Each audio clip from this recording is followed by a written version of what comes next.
Ya son las 9 de la mañana con 7 minutos. ¿Qué les parece si saludamos de inmediato a quienes nos acompañan en el panel del día de hoy? Está con nosotros la directora de la colección Feminismos, editora de En Pólvora Editorial, también integrante de la red de filósofas feministas, Karen Klavich. ¿Cómo estás, Karen? Muy buenos días. Buenos días, Rodrigo. Buenos días, Benjamín. Gracias por acompañarnos nuevamente y también saludamos al coordinador del área de formación de la Fundación Jaime Guzmán, Benjamín Cofré. Benjamín, también, gracias por estar acá. No, muchísimas gracias a ustedes por la invitación. Oigan, como estábamos adelantando en la introducción del programa, vamos a tener ahí un enfoque bien amplio en torno a lo que es este proyecto o megaproyecto, como se le ha dicho, de reconstrucción nacional, con varias aristas que queremos ir, sin ir más lejos, abordando.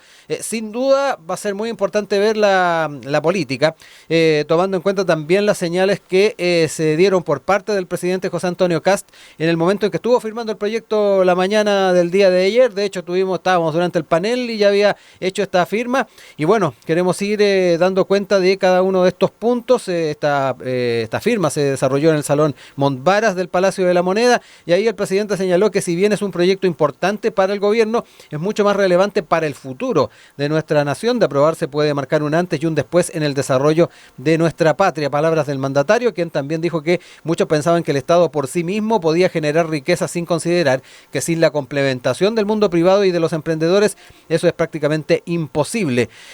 Además, se apuntó a que muchos se esforzaron por aumentar las restricciones y regulaciones y finalmente muchos legislaron solo mirando las encuestas. El aplauso fácil que se va rápidamente cuando constatamos la realidad hoy en día, resultado que se refleja en las cifras de empleo y más deudas. Además, y uno de los puntos que planteó bastante el mandatario es que se han recogido las inquietudes de distintos sectores que se han visto plasmadas en el proyecto y en discusiones y proyectos que vendrán hacia adelante. De hecho, hasta citó al expresidente Ricardo Lagos. Dijo particularmente, o trajo a colación la frase, la tarea número 1 es crecer, todo lo demás es música. La adaptó el presidente Kast y señaló, la tarea número 1 es generar empleo, el resto es música. Son algunos de los puntos que dijo en su alocución al firmar, como decíamos, este proyecto, esta ley miscelánea. Quiero empezar a conversar con ustedes en forma más general, obviamente desde la perspectiva más política de las implicancias que tiene, tomando en cuenta que antes de la presentación del proyecto ya tuvo bastantes discusiones, bastantes debates, se estaba a la expectativa del detalle, pero me quedo con ustedes para que me cuenten un poquito cómo lo ven. Karen. Sí, bueno, es un proyecto sin duda que tiene un golpe de... no solo diría en lo que el proyecto es, como esta mega reforma, sino que también tiene un golpe simbólico y quizás de marca, podríamos decir, para lo que va a significar de aquí en adelante el gobierno del presidente Kast. Es un proyecto que cruza y que va a cruzar todo su mandato en caso de aprobarse y que por lo tanto tiene la importancia de un proyecto, la importancia de algo que quizás no habíamos visto como tal en los últimos años, salvo con la aprobación o no aprobación de la reforma constitucional durante el plebiscito, digamos, en el 2022. Entonces, es sin duda una cuestión que podría significar para el gobierno una puesta a prueba bien importante, en la medida en que están todas las fichas puestas para que también se apruebe, y se apruebe ojalá como el paquete completo que es. Con la señal del PDG de ayer, además. Exactamente. Hasta donde tengo entendido, el gobierno estuvo buscando hasta último momento tener el mayor piso posible para aprobar en general el proyecto, y con eso dar la señal más clara posible de que, bueno, de que esta mega reforma va y que por lo tanto estos cambios que plantea el gobierno del presidente Kast van a ser tan profundos como plantea, ¿no? Vuelvo ahora contigo, Benjamín, ¿cómo también observas las propuestas? Obviamente ya se conocían muchas de ellas por lo que fueron los titulares ya planteados en su momento en marzo por el presidente, luego lo que fue su cadena nacional, y hoy ya conocemos el detalle con el proyecto propiamente tal, pero me interesa saber también cómo lo observas tú. Sí, yo creo que hay que digregarlo como en al menos 4 o 5 cosas más grandes. Primero, la capacidad de llegar a acuerdos. Creo que era algo que el gobierno necesita. Pero primero aclarar que todas estas leyes misceláneas que pasan por todos los gobiernos llegan con un gran paquete de medidas para intentar también ejecutar sus propios proyectos por los cuales fueron electos, ¿no? Entonces, los fracasos cuando se llegan de distintas formas, ¿no? Hay veces proyectos demasiado grandes como este, hay veces que se agregan en grandes acuerdos nacionales, como había pasado con el presidente Piñera, o Michelle Bachelet, que también lo hizo en las reformas tributarias, por ejemplo, que fueron como 2, 3 grandes procesos de leyes, ¿no? Pero estas leyes grandes pasan en todos los gobiernos porque es el eje central para los procesos de reforma de sus propios planes de gobierno. Explicando ese punto, necesitaban hoy día un gol a favor que hace mucho rato urgía, ¿no? Y en ese sentido creo que el haber entregado el proyecto de ley misceláneo, digamos, o gran proyecto de ley de reconstrucción, con este acuerdo, por ejemplo, con el PDG, que al menos permite a números grandes, no a números macros, todavía no pasa a la sala. Sí. Aprobarse al menos en una primera instancia con la idea de legislar y entrar al detalle de la cancha política, es al menos un buen punto para el gobierno, un punto de partida bastante positivo. En el contenido podemos tener bastantes discusiones y van a ocurrir discusiones, sí, por supuesto. Al menos 3 grandes ejes, ¿no? Los temas de fondos, hacia dónde se van a destinar ciertos recursos, principalmente a temas de reconstrucción, luego de los grandes macroincendios que tuvimos tanto en Viña como en el sur, en Biobío, en fin. Lo segundo, un tema impositivo, que es como la gran preocupación del gobierno, en tanto que la perspectiva política que siempre ha tenido las derechas en Chile es que entre menos impuestos hay mayor crecimiento, y por tanto viene con medidas de flexibilidad, viene con medidas de créditos blandos, viene con una cantidad de medidas de disminución de impuestos. De hecho, vamos a hablar en breve, imagino yo, que el tema contributivo. Y un tercer punto que tiene que ver con temas de enfoques de seguridad, y seguridad no solo empleabilidad, sino que en seguridad en general. En ese sentido, creo que, al menos como un puntapié inicial del gobierno, logra recuperar el espíritu por el cual se supone este gobierno fue electo, ¿no? Esta medida de crisis, ¿no? Esta perspectiva de la crisis. Y en segundo, una respuesta que parece ser un poquito más transversal, en tanto tratar de escuchar a otros sectores, y yo creo que eso es efectivo, en tanto el PDG, que parece ser un movimiento bastante más líquido, ¿no? Que no se considera ni oposición ni oficialismo, que está ahí en el centro, que trata de presionar y genera una influencia interesante en el Congreso, parece estar en este primer momento al menos arriba del barco. Eso demuestra no solo una gran capacidad de gestión, al menos de los dos ministerios del gobierno que se dedican al caldeo político, sino que también la influencia que tiene un partido pequeño y que logra jugar con los números que tiene en el Congreso, no como el caso del PDG, que también es interesante cómo van a ser las presiones para negociar todo el resto de las leyes. En ese sentido, creo que las discusiones centrales van a estar en materia más que de crecimiento, que yo creo que estamos todos transversalmente de acuerdo que Chile hoy día necesita una mejora en temas de empleabilidad, en el número general, en números macro, pero principalmente en los temas impositivos, que yo creo que es donde genera mayor tensión, principalmente con los sectores de izquierda. Karen, enfoquémonos en algunos de los puntos, o al menos de los grandes temas que se observan. Ahí de alguna manera Benjamín nos hablaba, por ejemplo, del ámbito impositivo. Está dentro de las propuestas esta reducción gradual del impuesto de primera categoría del 27 al 23%, que es uno de los que ha generado más inquietud en la oposición, dicho sea de paso. También hay, para fomentar la inversión, invariabilidad tributaria por 25 años a proyectos superiores a 50 millones de dólares. También se está creando un crédito tributario para el empleo formal. Son algunas de las líneas que se dan. ¿Percepción también que tienes respecto a eso? Sí, bueno, como sabemos, ya la oposición ha marcado al menos 4 puntos de reserva constitucional, de constitucionalidad sobre el proyecto, a propósito de de cuán regresivo puede ser este proyecto en su carácter macro, ¿no? Y es allí donde el tema contributivo es probablemente el que ha estado más en la mira o en los dardos de la oposición, pero que también creo yo que no solo digamos a lo que el espectro político concierne, sino que también a nosotros y nosotras que somos ciudadanos, digamos, y que nos aproximamos a estos temas desde la ciudadanía. Nos interesa mucho saber efectivamente cuánto de estas reformas van a aportarnos, digamos, a las personas que no necesariamente nos vamos a ver reflejados en esta disminución del impuesto de primera categoría, ¿no? Que parece ser más una reforma orientada a lo que se ha llamado como los súper ricos, y que queda por ver cuánto de eso va a aportar efectivamente al mayor crecimiento del país y no al mayor enriquecimiento de las empresas que hoy día concentran los mayores capitales en Chile. Por otro lado, todos los aspectos que de esta mega reforma están dirigidas a la mayor recaudación, pero a la menor recaudación en términos del Estado, digamos, es una preocupación sin duda porque nosotros sabemos desde el inicio y desde que el presidente Kast estaba en campaña, nosotros sabemos que su mirada en torno al Estado es que el Estado pueda disminuir, el Estado pueda achicarse, ¿no? Y que con eso puedan aumentar o pueda haber mayor estabilidad para quienes invierten, suponiendo que los ingresos, o sea, los impuestos van a ser menores y por lo tanto los ingresos van a ser mayores y la capacidad de invertir va a ser mayor. La pregunta es, ¿cuánto nos beneficia efectivamente si podemos acceder a esto que se promete como la posibilidad de movilizar la economía, generar nuevos empleos, y cuánto también podemos vernos beneficiados efectivamente por este cambio que promete la reforma, el gran plan de reconstrucción para las personas que efectivamente caminamos y andamos de a pie? Benjamín, aquí entramos también en un tema bien complejo a la hora de pensar en la percepción país de lo que son estas propuestas. Ahí mencionaba Karen el tema de efectivamente esta baja en el impuesto de primera categoría, que también se ha interpretado como una señal para los súper ricos, como también lo señalaba de alguna manera Karen.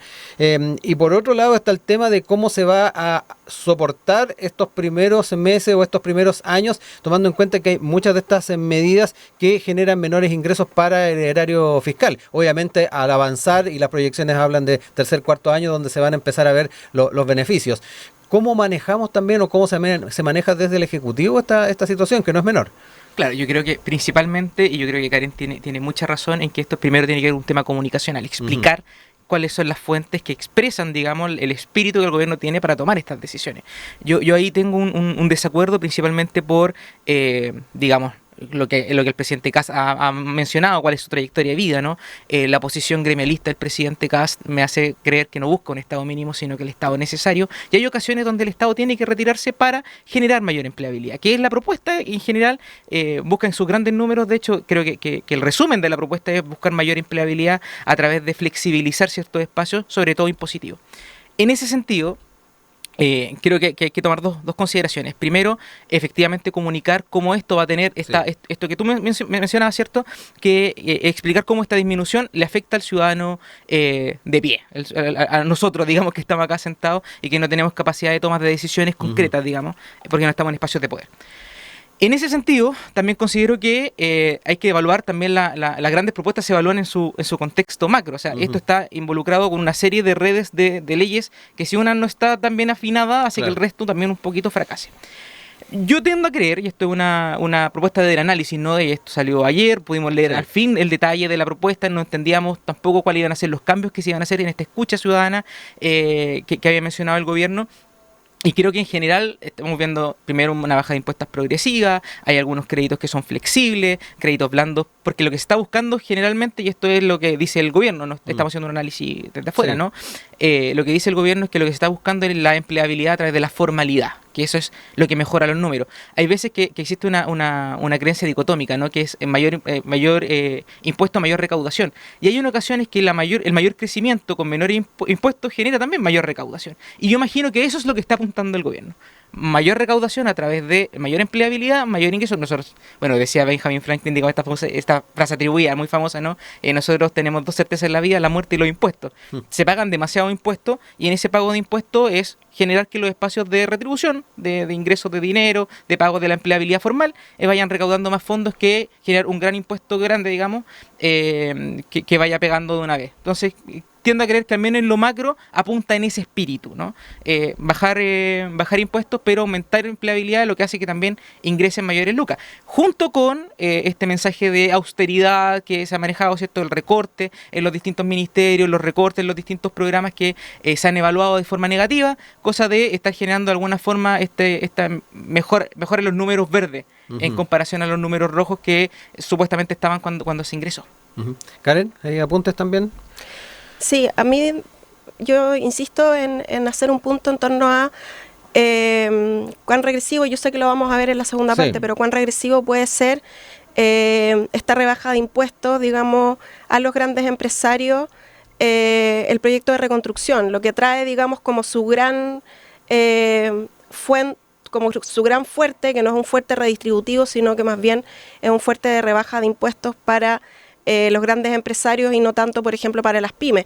Si pensamos en una de las grandes, digamos, propuestas o uno de los grandes intereses del PDG, que se logra, digamos, transmitir a la hora de decir, bueno, nosotros vamos a apoyar este proyecto, pero nosotros sabemos que esto no tiene un real impacto en las pymes y que esto debería apuntar hacia allá. Me imagino que eso van a ser puntos de negociación y lo que podemos y lo que les pedimos, en el fondo lo que solicitamos que esto esté introducido para que nosotros podamos votar en general por el proyecto, es esta devolución del IVA para los pañales y medicamentos. ¿Qué lugar va a ocupar efectivamente el de las pymes, que tiene, digamos, una disminución de la tasa del 12,5 al 7,8? Exactamente, que también es progresiva, ¿no? Que también es progresiva, pero que al lado de los otros números se ven, digamos, mucho más chiquitito. Me parece que es importante, a propósito de esto que mencionaba Benjamín, de cómo se transmite y del elemento comunicacional, que efectivamente esto no se vea como un gran proyecto que esconde ciertas cosas. A mí me llama mucho la atención que esto se va a discutir no solamente en la Comisión de Hacienda, sino que también en Trabajo y Medio Ambiente, porque hay normas que están dentro del proyecto que van dirigidas hacia medio ambiente y que es una cuestión que yo, al menos en un principio, ya cuando me pongo a estudiar, desconocía, y por eso entiendo que a este gran proyecto, esta mega reforma, también se la ha llamado de maneras más lúdicas, Tutti Frutti o Macedonia incluso, le dijeron por ahí también. A propósito de las cuestiones que engloba, y que yo creo que eso sin duda debe ser también una preocupación, a propósito de lo que puede ir en este gran paquete y no se va a dejar ver, ¿no? En la medida en que obviamente hay temas que se vuelven muchísimo más centrales ahora a la hora de la discusión, como el pilar contributivo que tiene, ¿no? Sí. Benjamín, hagamos también apuntes a lo que plantea Karen. Ella trae a colación también en la perspectiva y en la proporcionalidad lo que se observa con el tema de los impuestos de primera categoría en comparación, por ejemplo, con las señales que se dan para las pymes. Y lo otro que también pone sobre la mesa y que tiene que ver también con el rol que está asumiendo el Parlamento, tomando en cuenta además el poder ir orientando o encauzando la discusión, el efectivamente incorporar otras comisiones para poder tratar el tema. En principio se pensaba solamente en Hacienda y finalmente, como también recordaba ahí Karen, se incorpora Trabajo y Medio Ambiente. Dejo esos dos puntos también para que podamos desarrollarlo. Sí, por supuesto. Primero, partir diciendo que quien crea riqueza en general es la gente, ¿no? El Estado lo que hace es recuperar a través de las imposiciones, pero no genera riqueza. Entonces, en ese sentido, de alguna forma, estas libertades, estas expresiones ciudadanas que tienen que ver con la reducción impositiva, genera también un mayor interés en la participación, y esto es lo que estábamos más o menos mencionando, ¿no? Parece o se ve micro, pero en realidad yo sé que las pymes agradecen en demasía esta reducción. Ojalá fuese más, pero también sabemos que si hubiese llegado a un número mucho menor, el alegato hubiese sido más o menos parecido, ¿no? Esta disminución, o sea, en general se habla mucho de las pymes, y esto es un error que genera transversalmente en política, digamos, de la izquierda a la derecha. Se habla mucho de las pymes, del apoyo a las pymes, la necesidad de las pymes, que Chile es una pyme, esto salió hasta en una publicidad, me acuerdo en un momento, Chile es una pyme, pero en general a la hora de abordar a las pymes efectivamente son las menos favorecidas. Y sería lo deseable, ¿no? Que el Congreso Nacional, al momento de discutir esta normativa, también tuviera la perspectiva de, bueno, si vamos a hablar de las pymes, hablemos en serio, ¿no? Eso se agradecería mucho, porque ahora la discusión, la pelota está en la cancha del Congreso, y esperemos que ahí se den los grandes debates. Me parece muy bien, por supuesto, que se abra también en otros espacios, principalmente el ingreso a medio ambiente, es porque la reforma también viene con una disminución a la permisología, y por tanto eso se ve principalmente en temas de medio ambiente, ¿no? Cómo impacta las medidas medioambientales, cómo impacta el suelo ambiental. Habían elementos de cultura antiguamente, ¿se acuerdan del tema patrimonial? Claro. Si es que bueno, está bien que esta discusión se abra, pero también tiene que abrirse, creo yo, esto es una perspectiva bastante personal, coherentemente también con los tiempos. O sea, hay necesidades que son un poquito más urgentes, que van a requerir también que el Congreso esté jugando con tiempos más apurados. Eso no quiere decir hacer la pega mal. Uh-huh. Es decir, revisar a detalle, llevar la discusión en los niveles que se tiene que llevar, pero también entendiendo que este es un proyecto que puede ejecutar o no todo el resto del plan de gobierno. Y hoy tiendo a creer que tanto el presidente José Antonio Kast como los partidos que hoy día integran la coalición de gobierno, como se quiera llamar, o los partidos que están integrados al gobierno del presidente Kast, puedan también saber llevar esas discusiones con la premura que corresponda, entendiendo que las grandes discusiones tienen que darse. Sí. Tienen que darse. En ese sentido creo que es muy favorable que discutan esos otros paneles, pero entendiendo también la premura. Yo vería más bien un tema de tiempo que de no cerrar los espacios, porque yo también creo que la transparencia es parte fundamental de los procesos de empoderamiento ciudadano, ¿no? Saber por qué se están discutiendo las cosas. Y por qué entra medio ambiente, no es porque la reforma tiene un tema de permisología que se ve en medio ambiente. Quiero ir cerrando el bloque ahora y quedarme un poco con un punto que destaca Benjamín en torno a lo determinante que también es para el propio gobierno poder sacar adelante esta propuesta. Y ahí viene un tema no menor, más allá de que se haya abierto a otras comisiones, el poner tantos huevos en una misma canasta. Karen. Sí, bueno, vuelvo a algo que decía en un principio y es el peligro de que esto se transforme en el proyecto constitucional del presidente Kast. Ya. Me parece que es un proyecto que además necesita, como bien dice Benjamín, o se busca una premura en la discusión que llama un poco la atención, ¿no? Yo leía declaraciones del ministro Sexpress que decía, bueno, ojalá tener aprobado este proyecto para el segundo semestre. Eso es en 2-3 meses más y es sin duda bastante apretado el tiempo para la cantidad de discusiones que deben darse, no solo en el tema económico, que es el que creo yo que tiene más brillo, vamos a decirlo de algún modo, sino que además en estos temas que están relacionados con medio ambiente, que están relacionados con trabajo, todo lo que tiene que ver con el tema de las contribuciones y con lo que se va a abrir con la discusión con los alcaldes. Es decir, hay una serie de no solamente de temas, no solamente de reformas involucradas, sino que también de actores que están concernidos en el debate de este plan de reconstrucción y que cabe la pregunta de si van a ser escuchados o no durante este proceso de discusión del proyecto. Benjamín, para cerrar el bloque. Sí, o sea, tiendo a creer que efectivamente, como ha ocurrido en gobiernos anteriores, estas premuras son propias también de llevar la agenda, ¿no? De poder finalmente ejecutar los planes de gobierno. Y yo creo que los tiempos que están entregando o se están previendo son más o menos los tiempos de las discusiones de un proyecto de ley. El problema es que este proyecto de ley es muy grande. Sí. Entonces, vamos a tener que presionar también ahí a los parlamentarios de un trabajo serio, responsable y arduo, ¿no? De estar ahí leyendo, tienen una cantidad de asesores importantes también para poder revisar los textos y poder, digamos, de alguna forma votar en conciencia. Así que bueno, la espera es que salga lo mejor, ¿no? Esto es una, yo sé que suena súper no sé, bonito decir esperemos que resulte lo mejor posible, pero efectivamente las razones por las cuales se vota por la candidatura de José Antonio Kast es porque él buscaba presentar, o sea, en lo macro, yo creo que en lo esencial, al menos esto refleja el espíritu por el cual él hizo su campaña, ¿no? La emergencia respecto a temas de seguridad, pero principalmente crecimiento económico, y el estancamiento que estábamos viviendo era relevante para la candidatura y la búsqueda de los nuevos empleos, que era el mensaje más o menos que la gente votó. Así que esperemos que eso dé en esa línea. ¿Se lo puede considerar como eventualmente el proyecto constitucional de José Antonio Kast a propósito de los efectos del gobierno anterior, además por lo que decía Karen recién y dijo al principio también? No, creo que es más cercano a los grandes acuerdos del presidente Piñera, a las grandes reformas de Michelle Bachelet, solo que está concentrado en una, ¿no? En 3-4 grandes proyectos. No sé si esto llegase a fracasar, sería el lapidario para el desarrollo del marco del gobierno. Por supuesto que facilitaría todo el resto del plan, y lo que se busca finalmente es la ejecución de ese plan.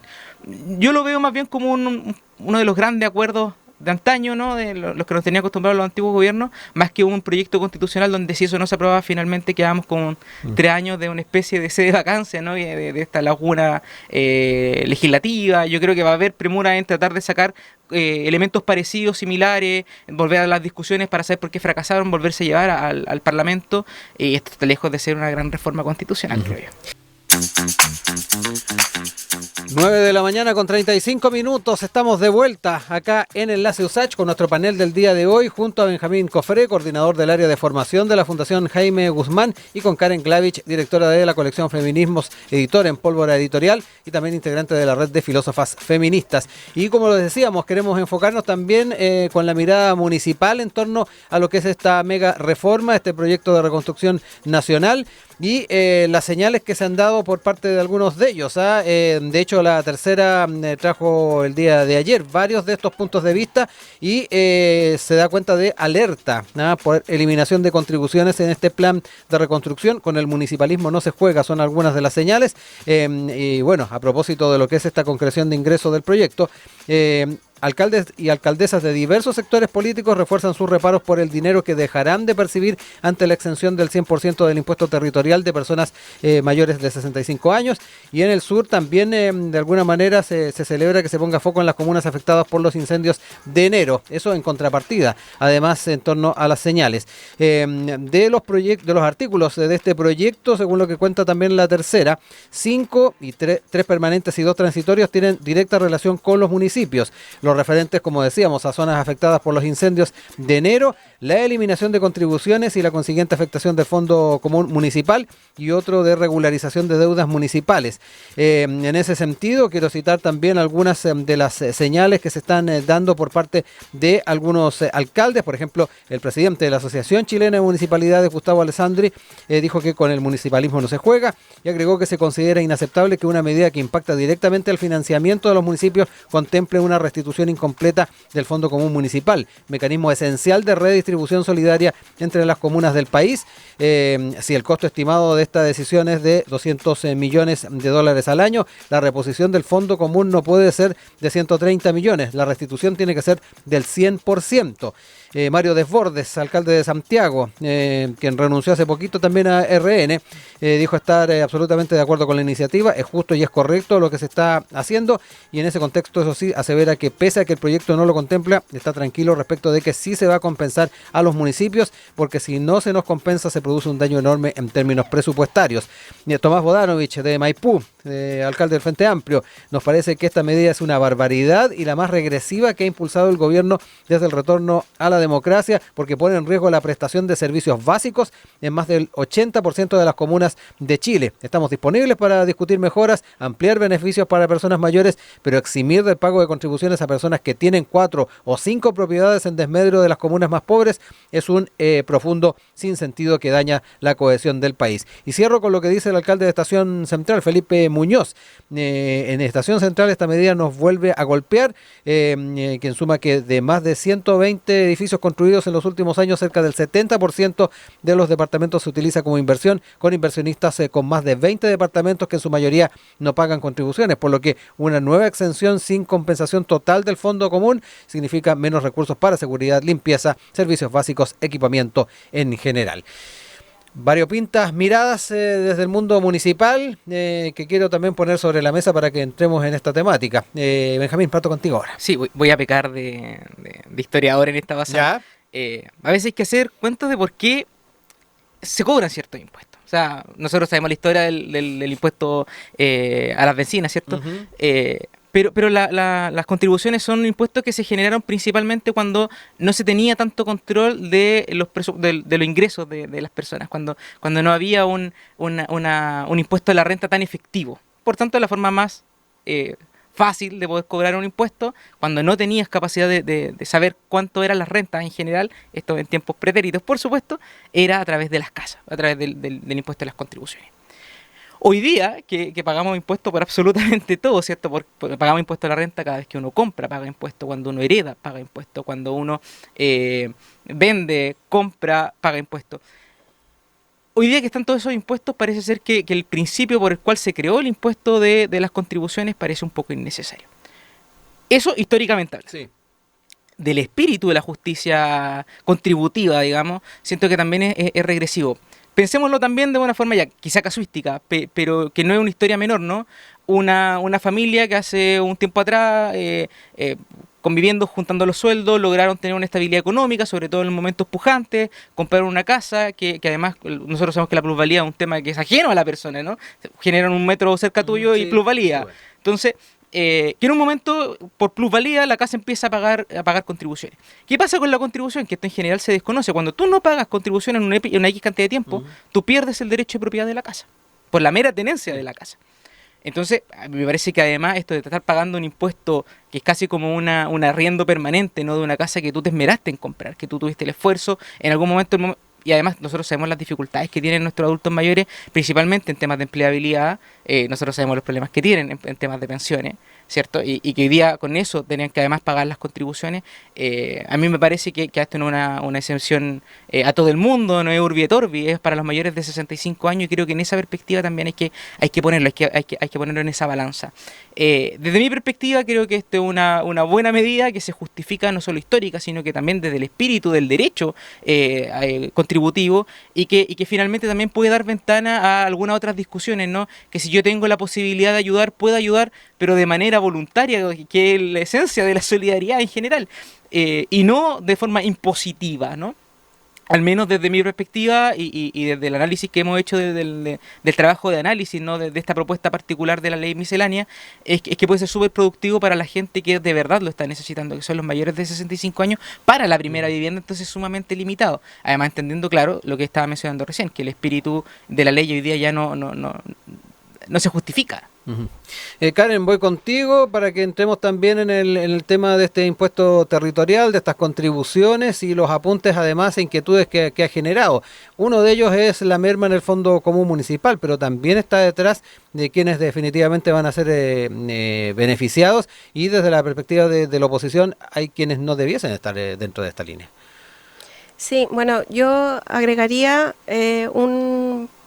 un elemento a la discusión que tiene que ver con el hecho de que nosotros hemos estado discutiendo a través a lo largo de este programa en torno a la justicia y en torno a cómo comprendemos a través de la eliminación o la mantención de ciertos impuestos, por ejemplo, que haya mayor o menor justicia con determinados sujetos o con determinados grupos de interés, digamos. Yo agregaría que dentro de estos espacios de justicia podemos comprender uno bien importante, y que es el de la justicia territorial.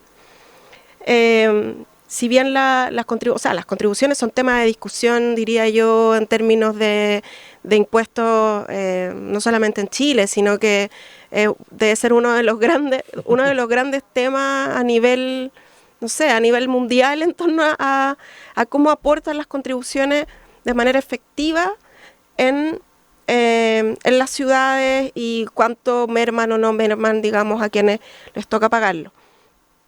Yo pondría sobre la mesa inmediatamente que poder hacer beneficios, por ejemplo, para las personas mayores, es una cuestión que es totalmente atendible, y que, como bien decía Benjamín, conociendo cómo las personas envejecen y cuánto se empobrecen al momento de envejecer en Chile, tomar medidas como esta resulta, yo creo, que de todo interés y de toda atención. Ahora bien, en esos 65 años y en esos, digamos, propietarios a los que esta medida iría orientada, creo que hay que hacer algún tipo de mayor zoom y de mayor ojo respecto de quiénes son efectivamente, poner números sobre la mesa, y si efectivamente, como se ha puesto sobre la mesa, beneficiaría a una cantidad de personas, digamos, que tienen ingresos muy por sobre la media, pensarlo y adaptar de algún modo la medida. Ahora bien, y volviendo al tema de la justicia territorial que decía, nosotros sabemos que hay un fondo común municipal, y ese fondo común municipal tiene la capacidad de ser redistributivo, probablemente una de las políticas redistributivas más claras, más interesantes que podemos ver, digamos, a nivel territorial en Chile, a nivel comunal en Chile. ¿Qué va a pasar con ese fondo efectivamente? ¿Cómo las comunas que hoy día que tienen mayores ingresos, que se ven más beneficiadas, que pagan más contribuciones efectivamente, pueden seguir beneficiando a esas otras comunas que tienen mayor pobreza, que tienen mayor dificultad para poder cumplir con sus propios planes porque no tienen ingresos. Va a poder seguir ocurriendo, yo creo que es un tema clave y es un tema que no se puede dejar pasar. O sea, hoy día no está claro cómo ese fondo común municipal se va a reintegrar, digamos, lo que se dejaría de pagar en contribuciones. Entonces, no puede quedar en el aire tampoco en la discusión o sin una propuesta clara cómo ese tema se va a sortear. Uh-huh. Benjamín, quedémonos con estos temas que ha puesto sobre la mesa Karen. Uno de ellos tiene que ver con este futuro del Fondo Común Municipal a propósito de las señales que se están dando. Y por otro lado, efectivamente, ¿cuánto podemos afinar la mirada a la hora de pensar en esta exención de pago? Me recuerdo que había un ministro que en definitiva iba a estar también dentro de quienes entraban en esta exención. Creo que era el ministro Alvarado, que le preguntaron en una entrevista hace unos días atrás. Me quedo con esos dos puntos a propósito de lo que nos establece aquí Karen. Sí, perfecto. Y respecto al fondo municipal, me sumo a la esperanza del alcalde Desbordes, pero que también eso tiene que venir con una bajada práctica, ¿no? Si él sabe algo, ojalá que tenga una claridad respecto al tema. O sea, y yo creo que acá hay un tema de transparencia de qué es lo que se busca, qué es lo que se está haciendo. Y si efectivamente hay este bache, que se subsane. Yo estoy muy de acuerdo con que efectivamente lo que necesitamos saber es tener la claridad de cómo es la bajada final del proyecto para que los números no decaigan. Ahora, habiendo dicho eso, y también tengo una preocupación que lo conversamos hace un par de semanas atrás también acá, respecto a los gastos municipales. Lamentablemente las municipalidades son los organismos posiblemente más opacos que tiene el Estado, ¿no? Ahí es donde lamentablemente tenemos la mayor cantidad de noticias muy tristes, muy lamentables, muy condenables de corrupción, de traspasos de fondos ineficientes, de gastos malversados. Son en las municipalidades, lamentablemente. Aquí también tiene que ver, todo esto tiene que venir acompañado con un trabajo de transparencia para saber en qué se están invirtiendo las lucas finalmente, y que efectivamente esto sea por ayuda social, ¿no? Que es una de las responsabilidades primarias que tienen los municipios como Estado en la localidad, ¿no? Lo hablábamos la vez anterior, digamos, un par de semanas atrás, los gastos en fiesta habían superado los gastos en ayuda social en comunas que no estamos hablando de Vitacura, Lo Barnechea y Las Condes, estamos hablando de Alto Hospicio, por ejemplo, que son comunas genuinamente necesitadas. Entonces, esto a veces es muy fácil verlo desde hoy la disminución de lucas, pero en muchas ocasiones, lamentablemente, en la realidad concreta, cuando uno analiza en cómo se invierten las lucas, tenéis tres grandes problemas con las municipalidades. Primero, que efectivamente parece ser que el gasto social no es una preocupación directa. Esto lo demuestra, digamos, la noticia que conversamos hace un par de semanas. Lo segundo es que la opacidad es algo que todos entendemos que ocurre en las municipalidades. Usualmente cuando hay actos de corrupción, quien está metido es siempre un concejal, un alcalde. Y es lamentable, es sumamente triste, y necesitamos afinar medidas para que eso no ocurra, cosa que las lucas lleguen efectivamente a donde tienen que llegar. Y cuando esa claridad esté, por supuesto también tiene que ver con, yo estoy muy de acuerdo con cómo estos fondos que ayudan solidariamente a las comunas de menos ingresos, principalmente esas lucas tienden a aportar a lo que realmente tienen que llegar a aportar. Finalmente a veces ni siquiera es por el número de las lucas, sino que en qué se está gastando. Eso es mi posición al respecto. Y lo segundo, que también creo que es sumamente relevante, efectivamente yo creo que cuando se dé la discusión en la Cámara va a haber mucho, se puede afinar. Y se va a tener que afinar, porque finalmente esto es una preocupación. O sea, existe siempre de Chile una perspectiva un poquito de la desconfianza, ¿no? Siempre están buscando ayudar a algunos, siempre están buscando que la élite no esté, que no pague, que el ministro, y esos son los grandes titulares. Pero en ocasiones tenemos que mirar el espíritu que acompaña esa figura. En ese sentido yo creo que en un acto incluso desde el gobierno, principalmente por este tipo de situaciones, por este tipo de comentarios, por este tipo de no sé cómo decirlo, de desconfianza ciudadana, lo mejor sería que efectivamente entregara también, para afinar un poquito más, porque para mí no es como una extensión generalizada, lo hablábamos recién, ¿no? No es Urbi et Orbi. Es para los mayores de 65 años. Dentro de esos mayores de 65 años para la primera vivienda. No es para todas las casas, ¿no? Que las personas pueden o no tener, que efectivamente es la perspectiva, ¿no? Del súper rico como el gran enemigo que hay que pelar. Y en un tercer caso, claro, yo creo que habrá que afinar un poco más el cuento, cosa que esta medida vaya en el beneficio efectivamente de las personas que hoy día la vida de la vejez no es solo disminuida por el empobrecimiento que hablábamos recién, ¿no? Se ve afectada porque ya la salud tiene un costo adicional, porque ya la vida misma tiene hoy un costo adicional que tiene que ver con las grandes medidas y las grandes decisiones que se tomaron, que lamentablemente siempre de un impulso viene un shock, y estamos en ese momento de shock, y estamos mal viviendo ese momento de shock, para buscar efectivamente el reimpulse que se quería, o se está buscando al menos narrativamente desde este gobierno. En ese sentido creo que lo mejor sería, efectivamente, tratar de orientar la discusión pública para que se afine de mejor manera el ingreso de estas lucas para saber quiénes van a ser las personas que se van a extender finalmente el beneficio del no pago de contribuciones, cómo las lucas recaudadas en temas de contribución efectivamente se lleve al gasto social, que creo que es la preocupación de todos en esta mesa, ¿no? Y que finalmente cómo las municipalidades pueden aportar con mayor transparencia, que yo creo que es la preocupación número uno de la ciudadanía para evitar efectivamente seguir desconfiando de los políticos, de la clase política, ¿no? Como ellos siempre están buscando meternos la mano al bolsillo. Sí. En ese sentido yo creo que pueden ir las propuestas. Karen, obviamente hay los contrapuntos que se estimen necesarios y además el apunte que hace Benjamín a la accountability en torno a los municipios y el uso de recursos. Sí, a mí me parece varias cosas, o sea, me parecen interesantes varias cosas las que plantea Benjamín. Y me quedo en principio con este tema de la transparencia, pero llevado a esta desconfianza social, digamos, en los políticos, digamos, y en cuánto se benefician en este tipo de pasadas, cuánto se benefician o no de lo que puede significar esta mega reforma.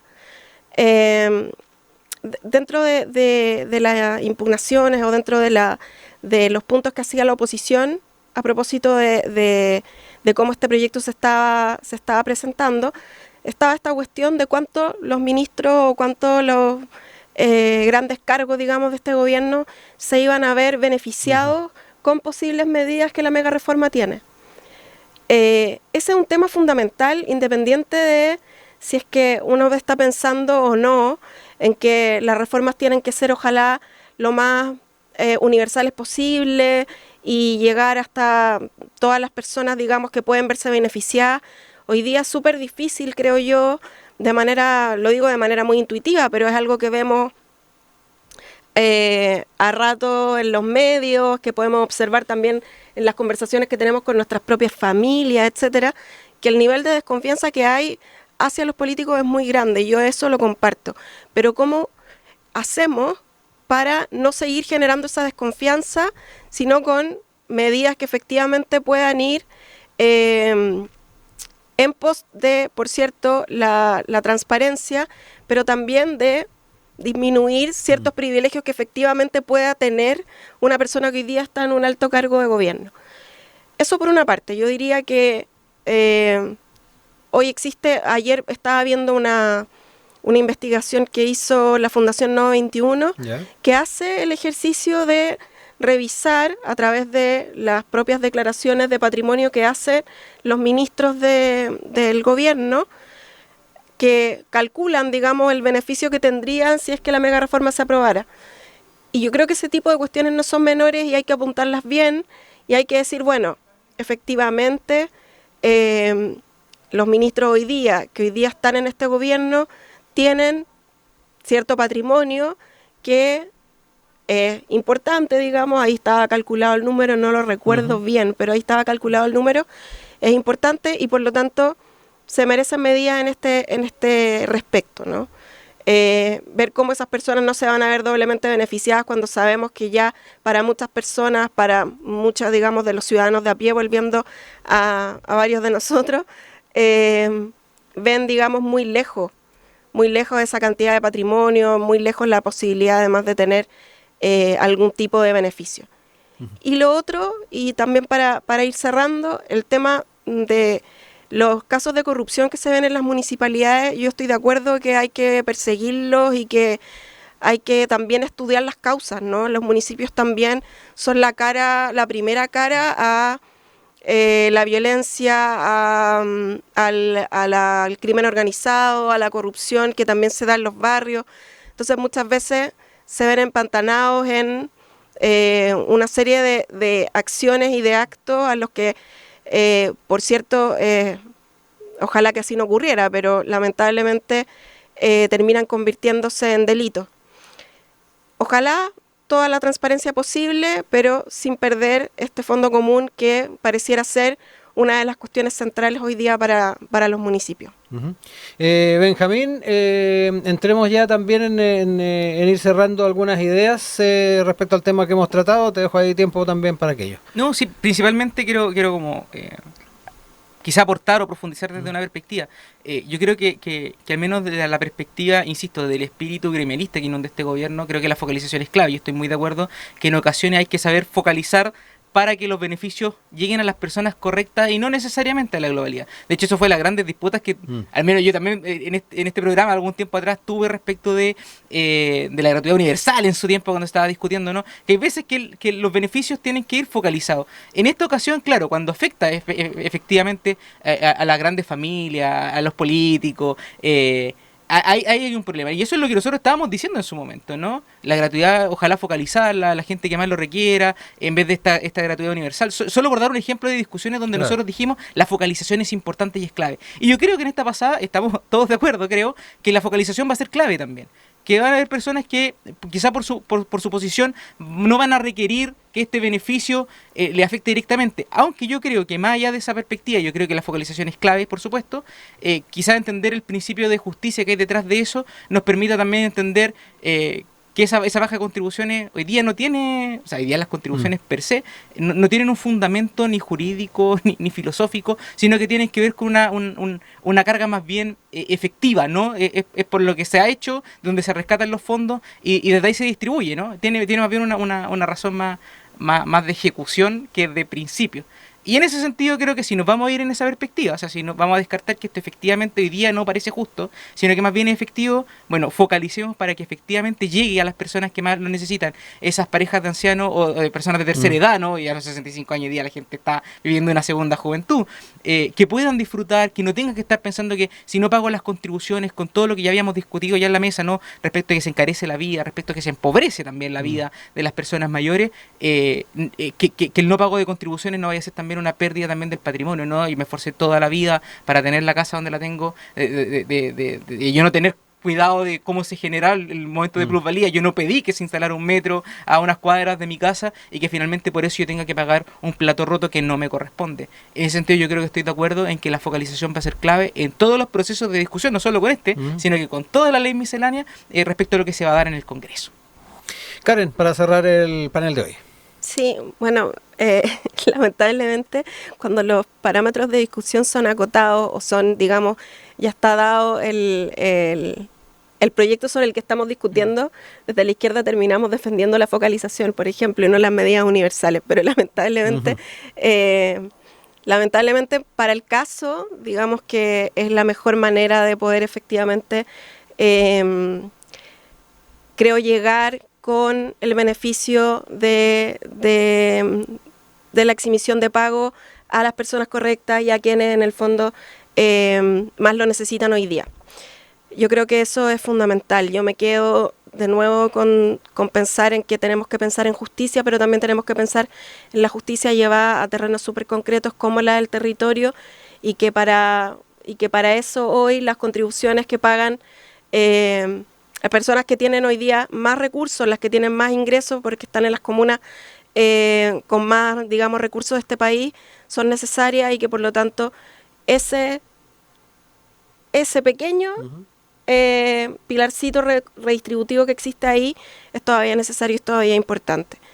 Si dejara de existir, que ojalá que no, es importante que el gobierno a través de esta mega reforma también ponga bien claro cómo es. Yo leía en este artículo de La Tercera, ¿no?, que estamos comentando, que lo que está puesto ahí sería que ese reintegro venga a través de la ley de presupuesto. Sí. ¿Cuánto, cómo, si va a ser un porcentaje completo o no? Que ahí está una discusión que se está dando si va a ser íntegro o no. Todo eso ojalá vaya a que haya una integridad de la reinserción de estos beneficios.